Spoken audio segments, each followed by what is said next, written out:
Mummy papa, mummy papa, uncle aunty, uncle aunty, mummy papa, हमारा भविष्य, हमारा भविष्य।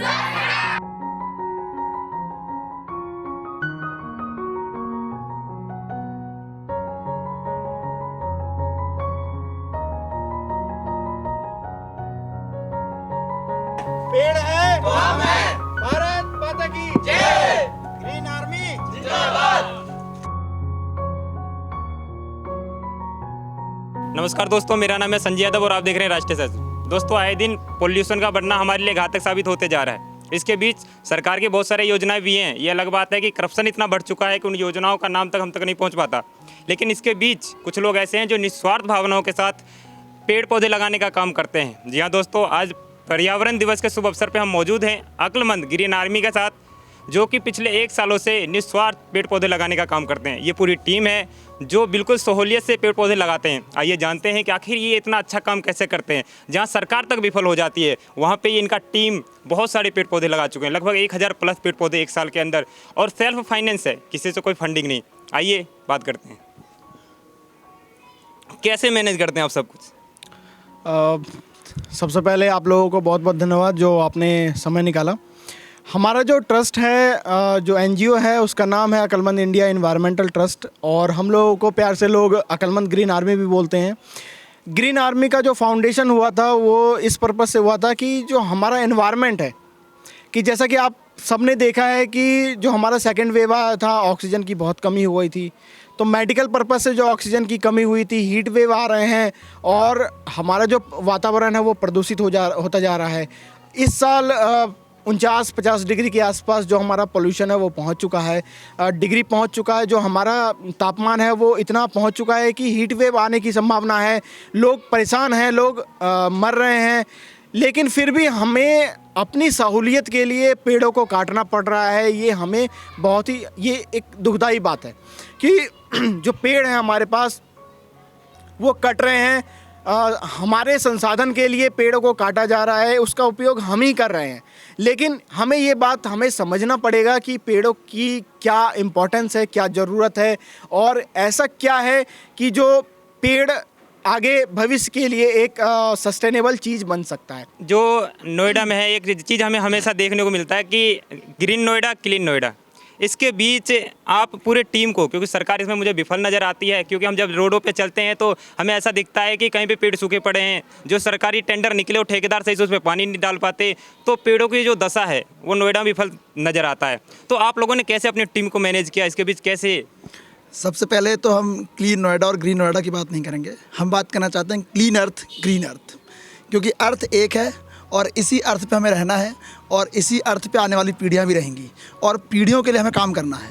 तो हम काम कर रहे हैं। हमारा जो ट्रस्ट का एम है कि आने वाली पीढ़ियों को हम बेहतर बना के जाएँ, और उसके लिए हम ज़्यादा से ज़्यादा पेड़ लगा रहे हैं, लोगों को लगातार जागरूक करें, क्योंकि इसके लिए मेन जो कमी है वो है एजुकेशन की। अगर लोग एजुकेटेड हो जाएंगे, उनको समझ में आ जाएगा कि पेड़ हमारे लिए कितना ज़रूरी है।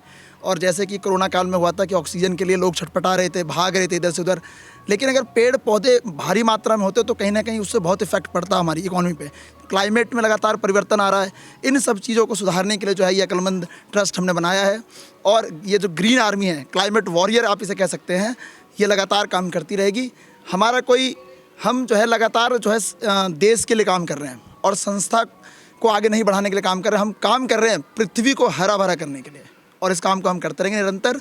और हमारी टीम और हम सब मिलके इस पृथ्वी को एक ना एक दिन पूरा हरा भरा कर देंगे, जैसे पहले हुआ करता है। टीम लीडिंग में एक प्रॉब्लम ये आती है कि टीम लीडिंग में बहुत सारी प्रॉब्लम्स आती हैं। तो इसके बीच, क्योंकि सेल्फ फाइनेंस से आपने बताया, तो सेल्फ फाइनेंस होने के बाद आपकी जो टीम है वो कभी डिमोटिवेट होती है, तो आप कैसे मैनेज करते हैं इन सब चीज़ों को? ये टीम डिमोटिवेटेड तो कभी थी ही नहीं, क्योंकि टीम में सारे मेंबर जो है काम करने वाले हैं, अपना काम करते हैं, सबके पास अच्छी खासी जॉब है, कोई मैनेजर है, कोई कुछ है, कोई कुछ सॉफ्ट, अपना अपना सबका काम है। और रही बात कि फाइनेंस की वजह से कुछ दिक्कत आए, तो ऐसी कोई दिक्कत है नहीं, क्योंकि मैं फाइनेंस की जो रिक्वायरमेंट है वो ठीक है पड़ती है, लेकिन उसको हम पूरा कर लेते हैं। और अगर टीम बड़ी होगी जैसे जैसे, तो फाइनेंस भी बढ़ता रहेगा, और टीम बड़ी होगी तो फिर जगह जगह हम और कवर कर पाएंगे और पेड़ पौधे लगाते जाएंगे। क्योंकि पिछले 1 साल से आप लोग ये काम कर रहे हैं, तो इसके बीच कभी ऐसा नहीं हुआ कि क्योंकि ये जागरूक करना चाहिए लोगों को, जैसे आप लोग जागरूक हैं, आप बहुत अच्छा काम कर रहे हैं, तो जो हमारे यहाँ के जो लोकल नेता होंगे उनसे आप मिले, कभी आपने प्रस्ताव रखे कि इसको थोड़ा सा और बड़ा किया जाए, लोगों को जागरूक किया जाए? अपने लिए पोस्टर तो बहुत बैनर बनवा लेते हैं। देखिए, जो नेता लोग हैं उनके पीछे भागना वो एक अलग काम हो जाता है। हमारा मेन उद्देश्य है कि हम लोगों को मोटिवेट कर पाएँ कि पेड़ लगाएं, बच्चे पेड़ों के महत्व को समझें कि पेड़ हमारे लिए कितना इम्पोर्टेंट है। हमारा फोकस पिछले 1 साल में ये रहा है, हमने जो भी पेड़ लगाए, हमने सिर्फ 51 पेड़ खरीदे हैं और बाकी हम 588 के पास आसपास लगा चुके हैं और हमारे पास 5000 का स्ट्रेंथ है, जो आप हमारे पीछे भी देख पा रहे हैं कि इनको हमें आगे लगाना है। तो जैसे ही मानसून सीज़न आएगा, कि जैसा कि आपने पहले भी बोला कि हम सेल्फ फंडेड ऑर्गेनाइजेशन है, हमारे पास जो भी हमारे 17 वॉलंटियर हैं, 17 ग्रीन आर्मी के मेंबर हैं, ये खुद कंट्रीब्यूट करते हैं और उस चीज़ को आगे बढ़ाने की कोशिश करते हैं, चाहे वो किसी भी तरीके का फाइनेंशियल सपोर्ट हो या कैसा भी हो। तो ये हम आपस में मैनेज करते हैं कि कैसे इसको आगे बढ़ाया जाए। अब रही बात आगे हम नेताओं के पीछे जाने की या फिर लोगों से कनेक्ट करने की, तो आज हमने, जैसा कि आपने देखा कि हमने पहली बार बच्चों से इंटरेक्ट किया कि बच्चे हमारे देश के भविष्य हैं। बच्चों से इंटरेक्ट किया, उनको ये मोटिवेट किया कि अपने घर के आसपास पेड़ लगाएंगे। अगर वो हमारी ये कोशिश सफल होती है, अगर बच्चे घर के आसपास पेड़ लगा लेते हैं, तो वो बच्चे आगे जाके दूसरों को भी मोटिवेट कर सकते हैं। इससे क्या होगा कि और भी लोग मोटिवेट होके इस ग्रुप्स के साथ जुड़ना चाहेंगे, पेड़ लगाना चाहेंगे। रही बात कि जैसे जैसे हमारी ऑर्गेनाइजेशन आगे बढ़ेगी, काम करेगी, हम लोगों से इंटरेक्ट करेंगे, हमारी नेटवर्किंग बढ़ेगी, तो हम दूसरे लोगों के साथ, ऐसा नहीं है कि हमने बाहर कोलैबोरेट नहीं किया, हमने नोएडा का जो ICMA चैम्बर है उसके साथ कोलैबोरेट किया हुआ है, वहाँ हमने पेड़ लगाए हुए हैं। तो ऐसे ही और भी संस्थाओं के साथ हम कोलैबोरेट करना चाहते हैं, करेंगे, और लोगों से ये भी कोशिश करेंगे कि हमारे साथ जुड़े, हमारे सोशल मीडिया पे जुड़े, अक्लमंद इंडिया के सारे वेब पेजेस हैं वहाँ पे जुड़ें और जितना हो सके हमें सपोर्ट करें, ताकि हमें जगह बताएं, हमें बीजों को प्रोवाइड करें, ताकि हम आगे को इस काम को आगे बढ़ा सकें। क्या नाम है भैया आपका? मेरा नाम प्रशांत है। आप इस अक्लमंद ग्रीन आर्मी के साथ कब से जुड़े हैं? डे फर्स्ट से जैसे हमने स्टार्ट किया था, जैसे बताया भैया ने आपको कि 5 जून हमने 2021 को स्टार्ट किया था। जब से डे फर्स्ट से जुड़े हुए हैं और जुड़े रहेंगे लाइफ लॉन्ग। तो ये क्या है कि हमारा कोई ऐसा नहीं कि जुड़ना है या नहीं जुड़ना है, हम लोग सब लोग जॉब पेशा आदमी हैं।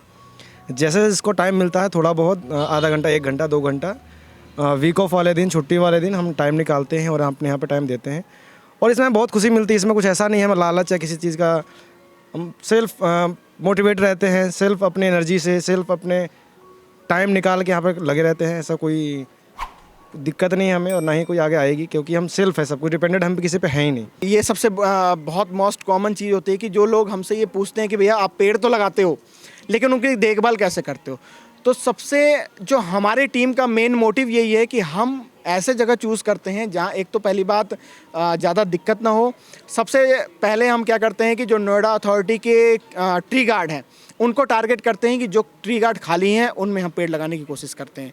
दूसरी बात कि जो डिवाइडर हैं, डिवाइडर पे ट्री गार्ड तो नहीं है लेकिन वहाँ पेड़ थे पहले, वो सूख चुके हैं, तो हम उन जगह पे कोशिश करते हैं। वहाँ हमें 2 फ़ायदा हो जाता है। एक तो हम कोशिश करते हैं कि उनमें पानी दे पाए, अगर हम नहीं दे पाते हैं तो नोएडा अथॉरिटी के लोग वहाँ पर पानी रेगुलर वाटरिंग करते हैं और जैसे ही मानसून आता है तो वहाँ पर वाटरिंग अपने आप हो जाती है।